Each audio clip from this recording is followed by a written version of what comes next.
शुरू करते हैं भैया।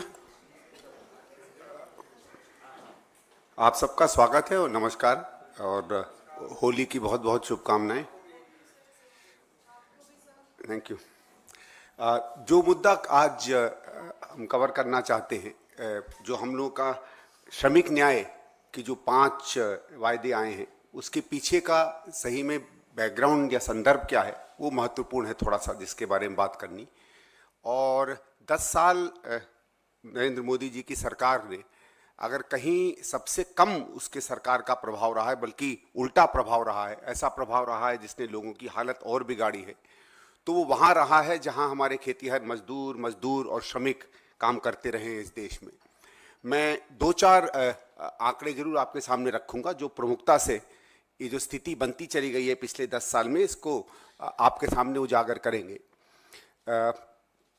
कई वर्षों से, बल्कि 50-60 साल से, विशेषकर 1991 के बाद से, जो एक बड़ी चीज़ हमारी अर्थव्यवस्था में होती थी वो ये थी कि धीरे धीरे उद्योगों में और सर्विस क्षेत्र में एम्प्लॉयमेंट या रोजगार बढ़ता चला जाता था, जीडीपी बढ़ता चला जाता था। और जो किसी भी एक विकसित देश की निशानी होती है कि कृषि पर रोजगार की निर्भरता, आदमी कितना काम करते हैं, उनका संख्या लगातार कम होती चली जाती है। और 2004 और 14 के बीच में जो एक नई बात हुई वो ये हुई कि प्रतिशत के रूप में कितने लोग कृषि में काम करते हैं, ये तो लगातार कम हो रहा था। पहली बार मुख्य उसके, जिसको एब्सोल्यूट नंबर कहते हैं, या उसकी संख्या भी इस देश में कम हुई। और ये इस बात की निशानी थी कि जो स्ट्रक्चरल चेंज कहा जाता है, कि मूलभूत परिवर्तन जो हमारी अर्थव्यवस्था में होगा, उसकी एक ही बहुत बड़ी निशानी थी। उसके साथ क्या हमारी विकास की दर रही, वो सब तमाम आंकड़े तो उस बात का समर्थन करते ही करते हैं। और ये ट्रेंड आप समझ लीजिए करीबन 2015-16 तक चला। उसके बाद से जो एक चीज ऐसी हुई है जो शायद किसी और दुनिया की अर्थव्यवस्था में आज तक नहीं देखी गई है, और वो जितने भी दावे हमारी सरकार और उसकी अर्थव्यवस्था के और उसका अर्थनीति के विशेषज्ञ करते हैं, उनकी तमाम दलीलों के बिल्कुल विपरीत पड़ती है। 2016-17 के बाद से जहां करीबन 41-42% के करीब केवल लोग कृषि पर निर्भर थे, अभी जो 2022-23 में पीएलएफएस का आंकड़ा निकला है, ये वो आंकड़ा है जो सरकार खुद प्रकाशित करती है। 2 बड़े आंकड़े निकलते हैं रोजगार और बेरोजगारी के, एक सीएमआई का और एक पीएलएफएस का, जो राष्ट्रीय सर्वेक्षण संस्था करती है। और सरकार बार बार कहती है कि सीएमआई के आंकड़ों को हम लोग ही मानते हैं। वो दूसरी बात है कि वो दुनिया में एक प्रतिष्ठित संस्था है, लेकिन चलिए हम पीएलएफएस के आंकड़े ही आपके सामने रखेंगे। ये जो 7-8 साल का समय रहा है, इसमें 2018-19 तक पहली बार 3 करोड़ के करीब ज्यादा लोग कृषि में गए। और उसके बाद आज के आंकड़े में अगर आप देखें, 2014-15 के बाद करीबन 6 से 6.5 करोड़ लोग और जगहों से रोजगार छोड़कर कृषि में चले गए हैं। ये पहली बार हुआ है हिंदुस्तान के इतिहास में और विकसित देशों के आर्थिक इतिहास में, शायद अगर हम पिछले 100-200 सालों का ये नंबर पता कर लें, और अगर मैं गलत हूं तो कोई व्यक्ति मुझे बताए। और ये 2 बात विशेषतः दर्शाता है। एक तो ये है कि तमाम, अगर आप देखिए पिछले 8-9 साल में कौन से वो 2 या 3 बड़ी नीति की बातें थी जिनकी प्रधानमंत्री कहा करते थे। उन्होंने कहा हम मेक इन इंडिया प्रमोट कर रहे हैं, और मेक इंडिया के पीछे देश को सशक्त करना है, हमारी उत्पादन क्षमता को सशक्त करना है, लेकिन उसके साथ साथ लोगों को अच्छा रोजगार देना है। और मेक इन इंडिया का रोजगार आता है उद्योग से, मेक इन इंडिया का रोजगार आता है सर्विसेज से। ये उसके बिल्कुल विपरीत हुआ कि आप मेक इन इंडिया का एक तरफ नारा देते हैं और आपके कार्मिक लोग जो हैं, जिनके लिए सही में कोई भी काम किया जाता है, वो छोड़कर वापस कृषि में जाते हैं। और कृषि ने भी पिछले 7-8 सालों में कोई इतना अभूतपूर्व विकास नहीं दिखाया है कि इतना आकर्षण हो, वहां के लोग चले जाएं। और कृषि की क्या हालत है ये तो आप सब जानेंगे। जब हरियाणा, पंजाब और पश्चिमी उत्तर प्रदेश का विकसित किसान सड़क पर हाय हाय कर रहा है, तो छोटा किसान 1 एकड़ का, 1.5 एकड़ का, 2 एकड़ का, जिसको हम सीमांत या छोटा किसान कहते हैं, उसकी क्या हालत होगी वो आप खुद अपने ऊपर समझ सकते हैं। जहां 42% के करीब था, वो 46-48% पहुंचा। जहां हमारे 30 या 35 करोड़ आदमी काम किया करते थे, आप समझ लीजिए उत्पादकता उतनी ही, आमदनी उतनी ही, विकास उतना ही, और 6-7 करोड़ नए लोग आ गए उतनी ही आमदनी में घर चलाने के लिए, पैसा कमाने के लिए। तो क्या बद से बदतर हालत हुई होगी उस पूरे क्षेत्र की, वो आप अपने आप समझ सकते हैं।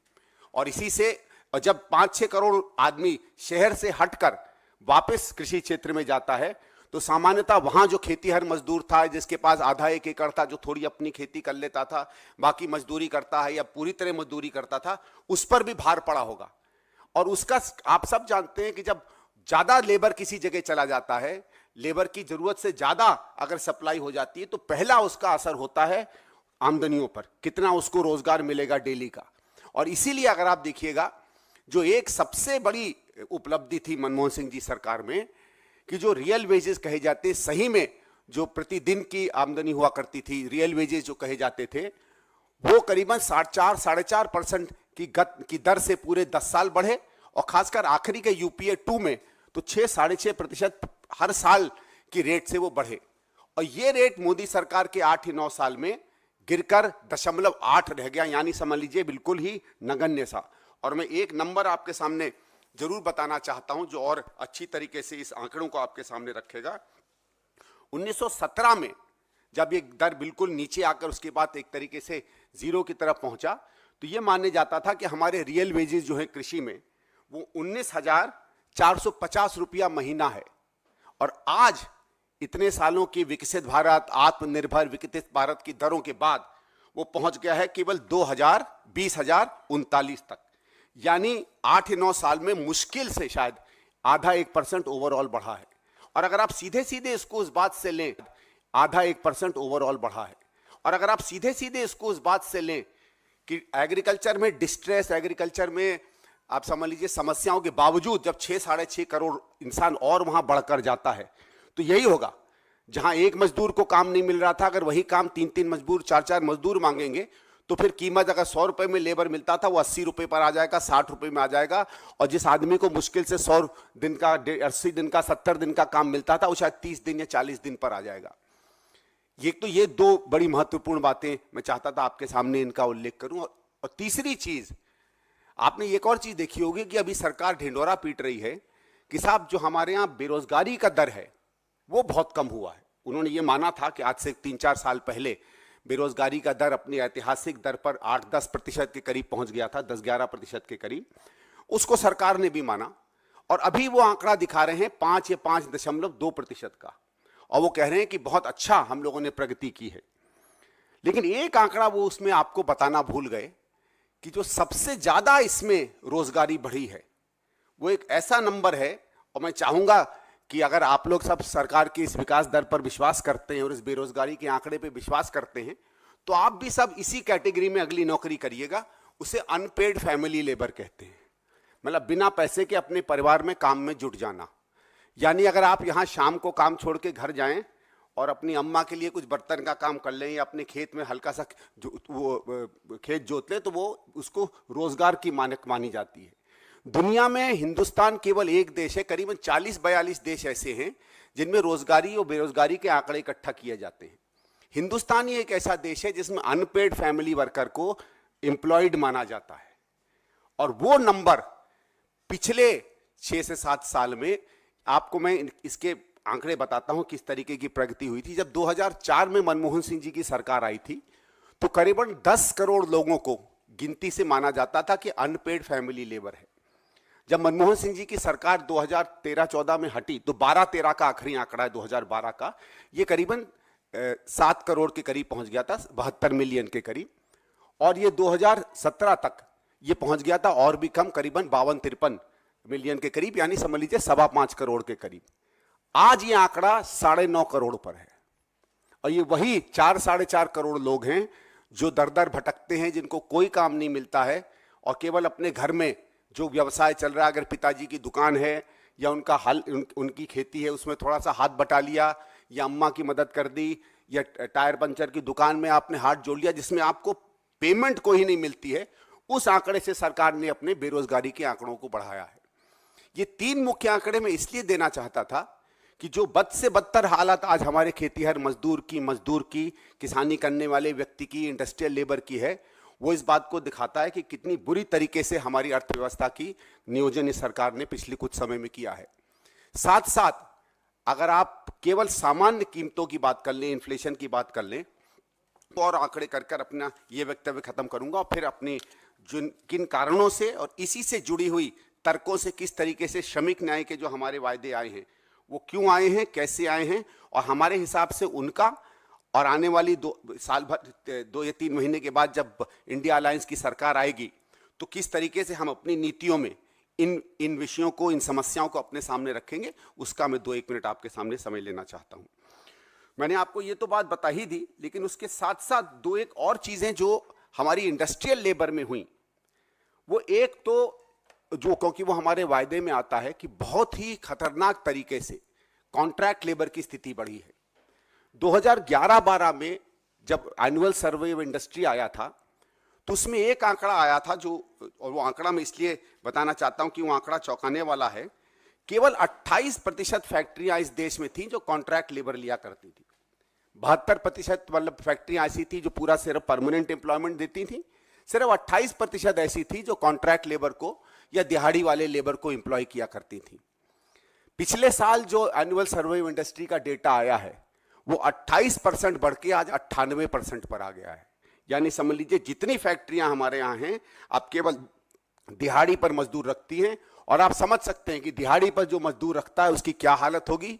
और समझ लीजिए अगर 7-8 साल में यह हाल हो गया है तो और 10-15 साल में जो कुछ पुराने कॉन्ट्रैक्ट के कारण जो थोड़े बहुत मजदूर बचे होंगे, जो परमानेंट एम्प्लॉयमेंट में हैं, जिनके कुछ अधिकार हैं, जो कम से कम यूनियनाइज कर सकते हैं, अगर उन पर कुछ प्रताड़ना हो या उनको कोई दिक्कत हो तो थोड़ा मोटा स्ट्राइक कर सकते हैं, जिनको पीएफ मिलेगा, जिनको ईपीएफ मिलेगा, जिनको थोड़ी बहुत और सरकारी सुविधाएं मिलेंगी, वो भी एक एक करके धीरे धीरे जो अभी प्रभाव चल रहा है सबके सब कॉन्ट्रैक्ट लेबर पर चले जाएंगे।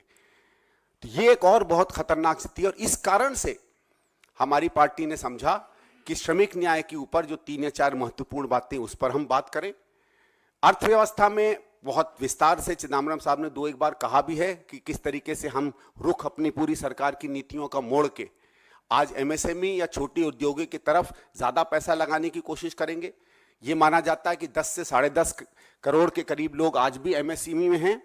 और जहां तक इंडस्ट्री में एम्प्लॉयमेंट की बात है, एक और आंकड़ा मैं आपको बताता हूं जो आपको दिखाएगा कि किस तरीके से उद्योग के क्षेत्र में इन्होंने कम से कम रोजगार में प्रगति की है। जब 2014-15 में मनमोहन सिंह जी की सरकार हारी थी तो ये अमूमन अंदाजा लगाया जाता था कि करीबन 6 करोड़ के लोग के करीब मैन्युफैक्चरिंग में एम्प्लॉयमेंट में है। 6 करोड़ का आंकड़ा था, आज वो आंकड़ा है 6 करोड़ 30 लाख। यानी आत्मनिर्भर भारत होने के बावजूद, मेक इन इंडिया होने के बावजूद, स्किल इंडिया होने के बावजूद हर वर्ष केवल 2 से 3 लाख लोगों को मैन्युफैक्चरिंग में नौकरी मिल रही है, जबकि यह माना जाता है कि 70 से 75 से 80 लाख नई नौकरियों का हर वर्ष आवश्यकता है।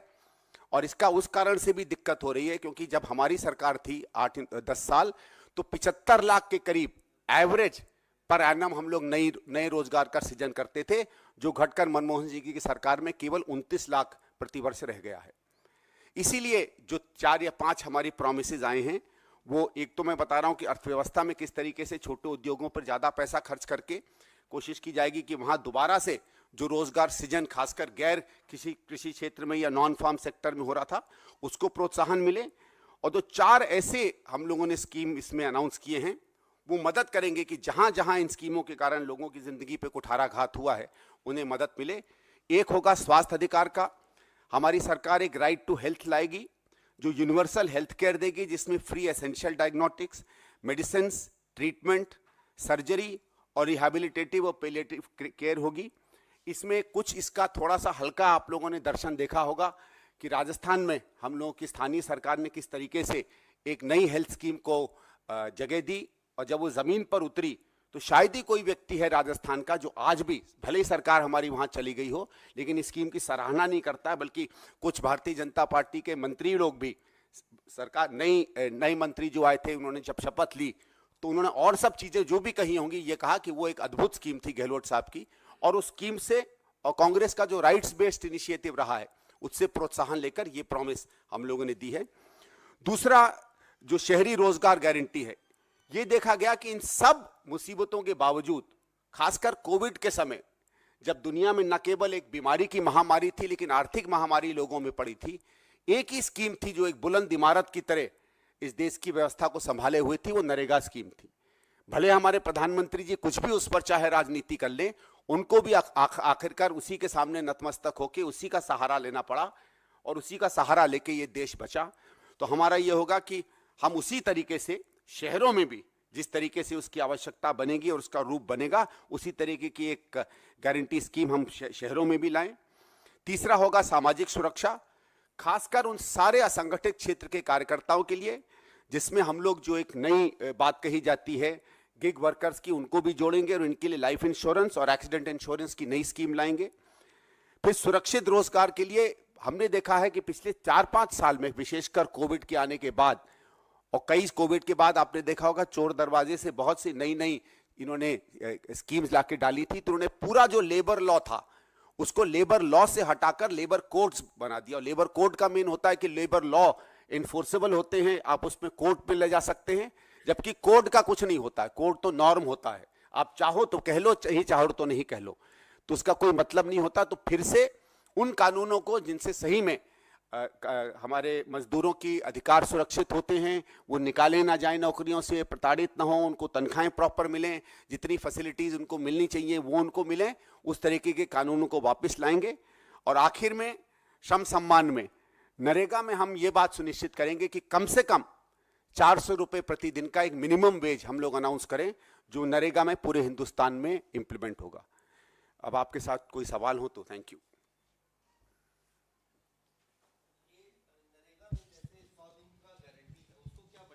और शहरी रोजगार जब आप कहते हैं तो उसमें भी क्या 100 दिन या पूरे 365 दिन की कोई गारंटी कांग्रेस पार्टी देगी?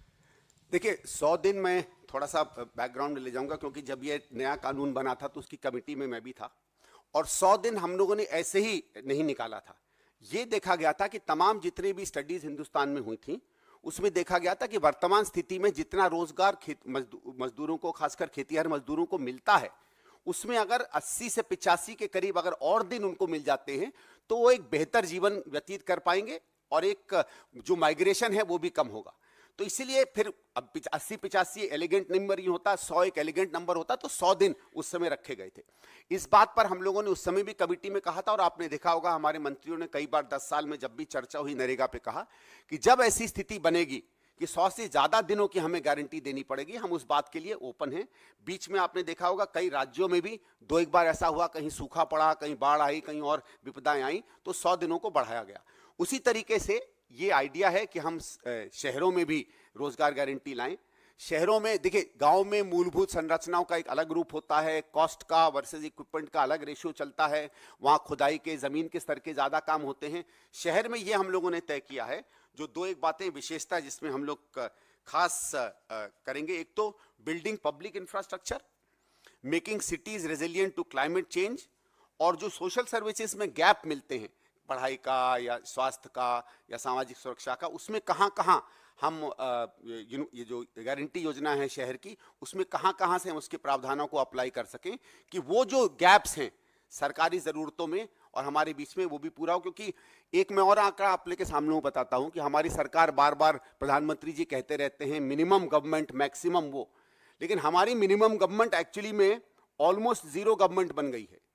ये सब कहने के बावजूद कि हम नौकरियां नहीं दे रहे हैं, 30 लाख के करीब लोग बचे हैं। शायद आप लोगों को पता नहीं होगा कि दुनिया के विकसित देशों में अगर आप हर 1000 आदमी एम्प्लॉयड में कितने सरकार के हैं, वो हमारा सबसे न्यूनतम आंकड़ा है इस दुनिया में, सिर्फ 16 लोग हर 1000 पर।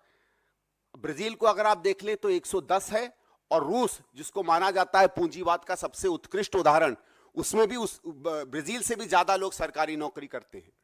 और मुझे तो ये लगता है कि हमारे यहाँ ये सुनिश्चित तरीके से किया गया कि धीरे धीरे सरकार की सेवाएं बंद करते चले जाओ, जैसी जैसी सेवाओं में लोग कम होते चले जाएंगे, अपनी अपनी आप सेवाओं की गुणवत्ता खत्म होती चली जाएगी।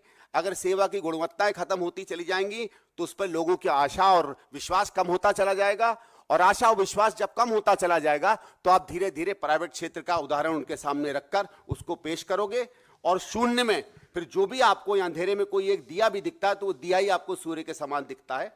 तो सूर्य को बुझाकर जब अंधेरे में आप प्राइवेट सेक्टर का दिया दिखाओगे तो अपने आप से आपके लोगों के अंदर में भी एक आकर्षण उसके लिए बढ़ेगा।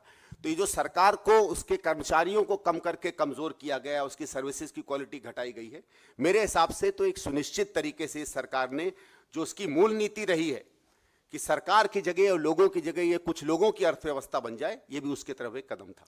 संदीप जी इधर, हाल में 3 राज्यों में विधानसभा चुनाव हुए। आपने जैसे राजस्थान का जिक्र किया, आपने सबसे बढ़िया हेल्थ पॉलिसी दी, आपने छत्तीसगढ़ में किसान कर्ज माफी की बात की, मध्य प्रदेश में भी आपने तमाम घोषणाएं की।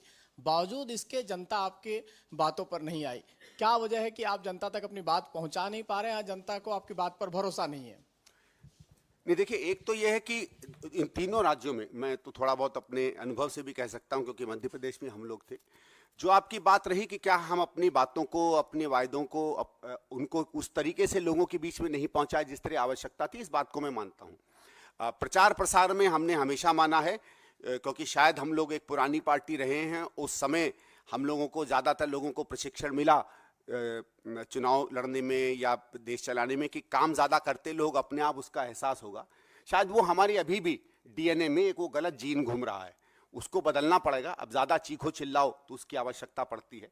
आशा करेंगे कि जो बार बार हम लोग चुनाव हारते हैं सिर्फ इस कारण से कि हम अपने संवाद नहीं रख पाते लोगों के बीच में जिस तरह रखने चाहिए, उसमें एक कमी ज़रूर आएगी।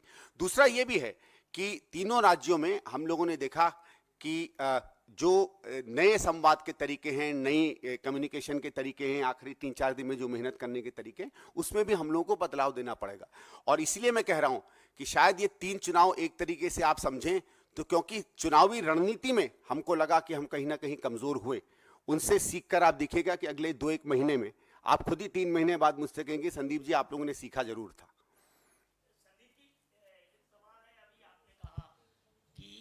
इंडस्ट्रियल लेबर से कृषि क्षेत्र में ज़्यादा लेबर जा रही है, तो आपको लगता नहीं है कि कृषि क्षेत्र के रकबे पर भी असर आएगा या क्षेत्रफल भी असर आएगा जब ज़्यादा इंडस्ट्रियल लेबर वहाँ चली जाएगी? दोनों पर आएगा। देखिए, अगर आप रकबा माने तो जितना रकबा अभी है वो तो रहेगा ही, लेकिन अगर प्रति व्यक्ति देखें तो वो उसमें तो कमी आएगी ना। आप सामान्य देखिए, आज अगर माना जाए तो अच्छे से अच्छी अगर आप खेती कर लेते हैं तो आप 25 से 30 हजार रुपया प्रति एकड़ कमा पाते हैं। मतलब मैं प्रॉफिट की बात कर रहा हूँ, इससे ज़्यादा बेहतर आप, ये पंजाब के आंकड़े में दे रहा हूँ, 40 मान लीजिए, 45 मान लीजिए। सामान्यतः आज माना जा रहा है कि मुश्किल से 1 हेक्टेयर से कम का आप एवरेज किसान रह गया, 2 या 2.5 एकड़ का रह गया है। तो बहुत मेहनत करके भी वो 60-70 हजार रुपया एक परिवार पा रहा है। उसमें एज इट इज जो काश्तकार है वो अगर उसकी बीबी या कोई है तो 2 वो हो गए, 1-2 बच्चे हो गए, 3-4 और ऐसे निर्भीत थे, ऐसे भी 1-1, 2-2 और बाहर से आ जाएं तो प्रति व्यक्ति जितना पैसा वो निकाल पा रहे हैं उसमें तो गिरावट होगी। लेकिन उसके साथ क्या होगा कि फिर जब आगे जमीनों का बंटवारा होगा, अभी एक चीज थी जो सब लोग जानेंगे, आप में से कई लोग ग्रामीण क्षेत्र से आए होंगे, कि अगर एक लड़का निकल गया या एक लड़की निकल गई तो बाकी 2 कम से कम जो बची 3-4 एकड़ जमीन है उसपे 1-2 ही कर लेते थे, एक शहर चला जाता था। तो फिर भी क्या होता था, 2-2.5 एकड़ 3 एकड़ अगर मेरे पास बच जाए तो मेरी सामान्य जिंदगी चल जाती थी, खाने को होता था, कम से कम सड़क पर मैं नहीं आता था। अब वो मेरा भाई या वो मेरी बहन भी अगर लौट आएंगे, उसकी अपेक्षाएं अलग हैं, वो शहर से निकल कर आया है, उसने दूसरी जिंदगी देखी है, उसको हम कैसे संभालेंगे?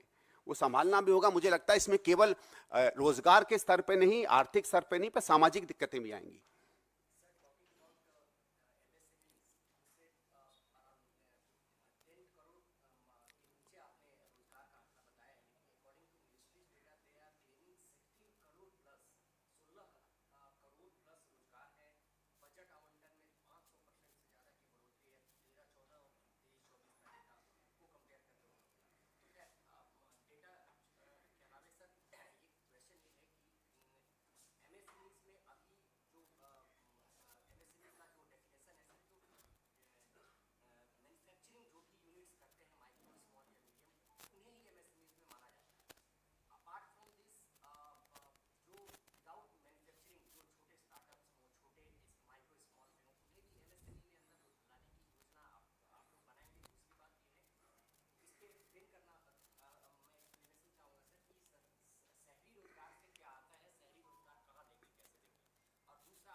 वो बाद में ले लेना।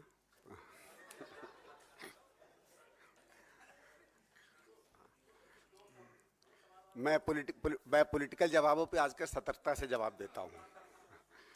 तो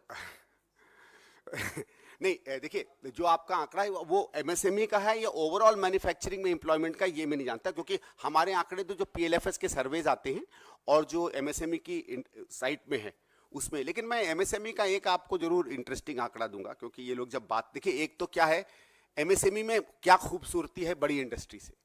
सामान्यतः ये माना जाता है, और ये नंबर ऊपर नीचे हो सकते हैं, बस सामान्यतः ये माना जाता है कि छोटे उद्योगों में अगर आप 1 लाख रुपए का निवेश करेंगे तो 1 नौकरी का सृजन करते हो। बड़े उद्योगों में 1 करोड़ का निवेश करेंगे तो 1 नौकरी का उत्पादन करते हो, और उससे भी बड़े उद्योगों में 10 करोड़ का करोगे तो 1 लाख करोड़ अगर आप छोटी उसमें अगर आप इन्वेस्ट कर दोगे, आप समझ सकते हो कितनी नौकरियों का आप सृजन करोगे। इसलिए एमएसएमई में वो जादू है रोजगार के लिए जो कोई और स्तर पर नहीं आता है। ठीक है, फिर आपने मुझसे बात की थी कि ये और क्या क्या, देखिए इसमें भी समझ में नहीं आ रहा जो सरकारी आंकड़ों में, क्योंकि मैं आपका ध्यान आकर्षित करता हूं जो प्रधानमंत्री की सबसे ज्यादा चर्चित स्कीम है मुद्रा। ठीक है, मुद्रा स्कीम की बात की जाती है, कहा जाता है कि साहब मुद्रा स्कीम में हम छोटे छोटे बड़े बड़े बहुत से लोन दे रहे हैं। अब अभी जो लेटेस्ट आंकड़ा आया है पिछले साल का, उसके हिसाब से पिछले 7 या 8 सालों में 44 करोड़ अकाउंट्स को मुद्रा का लोन मिला है। 44 करोड़ अकाउंट्स को, बेनिफिशियरी अकाउंट्स। ठीक है, हिंदुस्तान में माना जाए तो 25 से 26 करोड़ परिवार हैं, तो अमूमन मानना चाहिए कि अगर कुछ परिवारों को छोड़ दे, समझ लीजिए हर परिवार को 1.5 लोन तो मिला ही होगा। तो सामान्यतः आप में से भी तो कुछ न कुछ होंगे जिनको एमएसएमई का लोन मिला होगा मुद्रा का। कितनों को मिला भैया? मैं भी एक सवाल पूछ सकता हूं। और अगर नहीं मिला है तो ये 44 करोड़ कौन है? 140 करोड़ की जनता में अगर 44 करोड़ लोगों को मुद्रा का लोन मिला है तो कुछ तो पता होना चाहिए। तो मैं ये कह रहा हूं कि इनके ये आंकड़ों के माया जाल में बहुत मुश्किल है फंसना, क्योंकि इस सरकार की एक बहुत खूबी है, हर सरकार में दुनिया में जब भी कोई स्कीम आती है सड़क पर तो उसका जो मूल्यांकन किया जाता है उसके उद्देश्यों को देखकर किया जाता है, उसकी डिलीवरी देखकर नहीं। मतलब यह है कि एमएसएमई में अगर आपने मुद्रा में पैसा लगाया है तो कितने उसमें संस्थाओं ने पैसे वापस किए, क्योंकि पैसा वापस करना इस बात का उदाहरण होता है कि वो बिजनेस अच्छे ढंग से चल रही है। 2 या 3 साल बाद उसमें कितने बिजनेसेस हैं जो जमीन पर पाए गए। क्या कोई भी ऐसी इवैल्यूएशन हुई है एमएसएमई की? जितनी इवैल्यूएशन हुई हैं सप्लाई की हुई हैं, जिसको कहा जाता है आउटपुट ओरिएंटेड कुछ नहीं हुआ, इनपुट ओरिएंटेड हुआ है। इनपुट ओरिएंटेड में तो ऐसे भी पूरी दुनिया में जन्नत मिल जाएगी अगर केवल इनपुट या इन्वेस्टमेंट ओरिएंटेड एनालिसिस करेंगे। इसलिए मैं इनकी आंकड़ों को बहुत गंभीरता से नहीं लेता। शहरी रोजगार योजना की जब आपने बात की है, जैसे मैंने बताया ये 3 जगह हम लोगों ने बताई हैं। एक क्लाइमेट रेजिलियंस किस तरीके से बिल्ड की जाएगी, एक पब्लिक इंफ्रास्ट्रक्चर शहरों में कैसे बनाया जाएगा। ठीक है, और तो उसमें क्या है कि अभी भी आप देखिएगा कि बहुत से शहरों में मूलभूत इंफ्रास्ट्रक्चर पे बहुत सा काम बाकी है। क्योंकि नरेगा में भी देखिए एक चीज विशेष थी। नरेगा में महात्मा गांधी नरेगा स्कीम में, क्योंकि हम लोग उसमें थे जब डिजाइन हुआ था, कि श्रमिक हाथ से काम करने वाला हम रोजगार देंगे। और हाथ से काम करने वाले रोजगार का पीछे का तर्क क्या था? तर्क यह था कि सही में वो व्यक्ति जो गरीब है या जो सही में जिसको जो काम चाहता है वही आकर श्रमिक का काम करेगा। लिखने पढ़ने वाला, पढ़ाने वाला, उस तरीके का व्यक्ति कम इसमें आएगा। तो इसमें एक सेल्फ सिलेक्शन प्रोसेस है कि जिसको सही में रोजगार की आवश्यकता है। इसलिए इसमें कोई टारगेट नहीं रखे थे, कोई जाति आरक्षण नहीं था, कोई लिंग आरक्षण नहीं था, कोई और आरक्षण नहीं था, केवल प्रमोशनल थे, इसलिए उसको वैसा रख गया था। तो मेरे ख्याल से वही किसी चीज को आगे पीछे रख के क्या गोल सरकार हमको सेट करेगी सांसदों के लिए, उस तरीके का कानून बनाया जाएगा।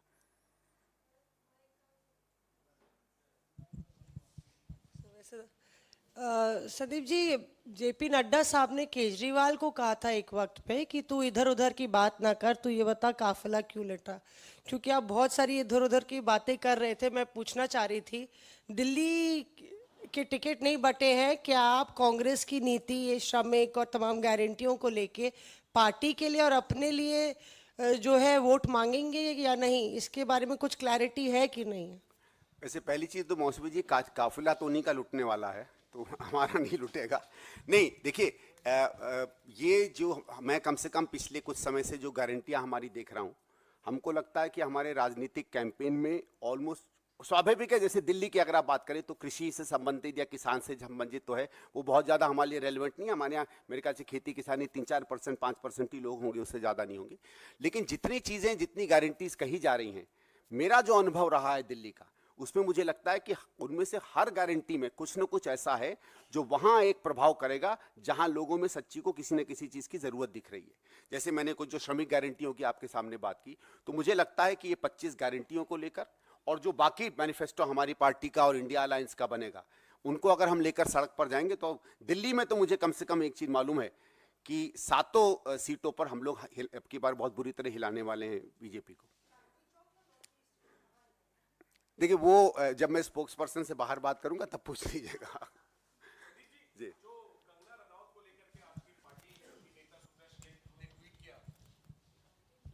हालांकि उन्होंने वो पोस्ट वापस ले लिया है, खेद भी जता दिया है, लेकिन इसको लेकर के जो विवाद हुआ है इस पर कांग्रेस पार्टी क्या कहती है? और चूंकि सुप्रिया श्रीनेत ने स्वीकार किया कि ये पोस्ट हुआ था उनके हैंडल से, 24 घंटे लगभग होने वाले हैं, क्या कार्रवाई की गई है कांग्रेस पार्टी की तरफ से जिसने भी ये ट्वीट किया है? देखिए इसमें मैंने देखा था कि सुप्रिया जी ने बहुत साफ तरीके से बताया क्या हुआ, कि वो यहाँ थी भी नहीं और किसी ने उनको अनजाने में उन्होंने किसी ने उनके मुझे मालूम नहीं है कौन सा हैंडल कहते हैं उसको, जिसमें फ़ोटो वोटो बढ़ती है ज़्यादा, इंस्टा में वो आया और जैसे उन्होंने कहा कि वो तो हर चीज़ सबसे पहले उसी से भेजती थी अपने ट्विटर अकाउंट से, जिसमें ये गया नहीं। तो अब जिसने भी ये गलती की है वो कह रही है मैं खुद इसकी तहकीकात करूंगी। ऐसी कोई भी भाषा सार्वजनिक रूप में कोई भी इस्तेमाल नहीं होनी चाहिए।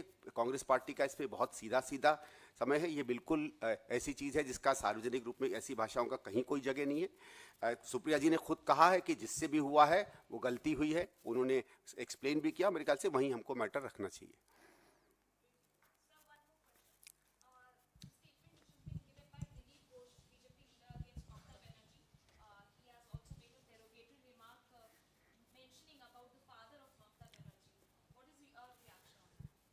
देखिए I think this is also very very condemnable, as condemnable as any of the other controversial issues that are going on, and I hope that the National Commission for Women, just as they took cognizance of a social media post that was later clearly explained was put there by a mischief of anybody else, as because they have taken strict action on it, I hope that they will do the same and apply the principle of upholding the virtue and dignity of women in this case also. Sir एक सवाल वरुण गांधी से जुड़ा हुआ। अधीर रंजन चौधरी साहब ने एक बयान दिया है कि उनका स्वागत है अगर वो आना चाहते हैं, तो क्या कोई बातचीत चल रही है वरुण गांधी से? अब कयास लगाया जा रहा है अमेठी से लड़ सकते हैं, रायबरेली से लड़ सकते हैं, कांग्रेस आ सकते हैं, तो इस पर थोड़ी क्लैरिटी, क्या कोई बातचीत किसी लेवल पर वरुण गांधी से हो रही है कांग्रेस पार्टी की? नहीं देखिए इसमें मैं आपको कोई बता नहीं पाऊंगा, मेरे पास ऐसी कोई सूचना नहीं। और हमारे यहाँ कोई भी नेता आता है या कोई ज्वाइनिंग होती है तो बड़े स्तर पर हो तो मुकुल वासनिक जी की कमेटी है, नहीं तो हमारी हाईकमांड इस बात पर निर्णय लेगी। कोई बात चल रही है नहीं चल रही है मुझे कुछ आइडिया नहीं है।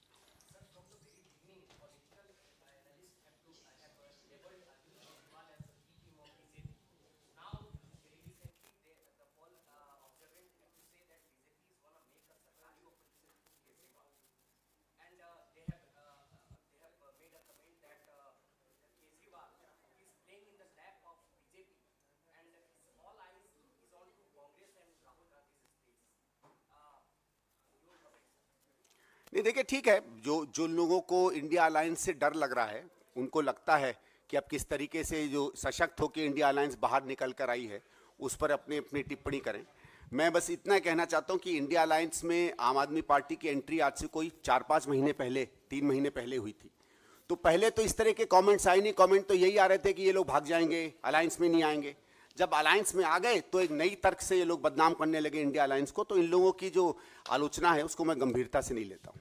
संदीप जी एक सवाल है कि दिल्ली के सीएम केजरीवाल अभी प्रिजन में हैं, कारागृह में हैं और वहाँ से ही मुख्यमंत्री पद का कार्यभार चला रहे हैं। क्या आपको लगता है कि ये उचित है कि उन्होंने रिजाइन करना चाहिए?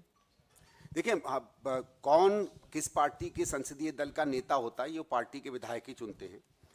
आदमी का अपना कोई भी मत हो, ये मेरे ख्याल से उस पार्टी को तय करना है और जो भी आम आदमी पार्टी तय करे वो उनका निर्णय है। ईडी की कस्टडी में रह के बिना कोर्ट के सुपरविजन के, वो तो जो उनकी पत्नी ने बाहर निकल के संदेश बताया कि ये केजरीवाल ने संदेश दिया है, वो भी नहीं दे सकते। सरकारी ऑर्डर कैसे वो ईडी की कस्टडी से, जहां बिल्कुल जेल मैनुअल के हिसाब से चीज़ों को मॉनिटर किया जाता है, वो कैसे कोई सरकारी ऑर्डर अंदर से दे सकते हैं? चाहे वो वाटर के बारे में आप पहले आतिशी ने बोला, फिर सौरभ भारद्वाज ने बोला, तो इसकी लीगलिटी क्या है? क्या बीजेपी कह रही है कि ये सारे ऑर्डर फर्जी हैं? नहीं वैसे तो अच्छा है हमने ये सवाल पूछा कि हम तो बार बार कहते थे कि ईडी कुछ नहीं है, बीजेपी का एक विंग है। तो जिस तरीके से यहाँ से मैं जो कहूँगा वो कांग्रेस की बात मानी जाती है, इसलिए बीजेपी जो कह रही है वो ईडी की बात मानी जाती है। तो ये तो पता चल गया कि ईडी उनको रिपोर्ट करती है। तो अगर ईडी उनको रिपोर्ट करती है तो ईडी उनको वो कागज़ भी दिखा दे क्या है क्या नहीं है। तो मेरे ख्याल से ठीक बात है। मतलब इसमें इस बात से मैं जरूर संतोष करूंगा कि आने वाली 31 तारीख को भारतीय जनता पार्टी के स्टेटमेंट का हम इस्तेमाल करेंगे कि ईडी ने क्या किया क्या नहीं किया, उसकी पहले जारी जानकारी उनको पहले मिलती है।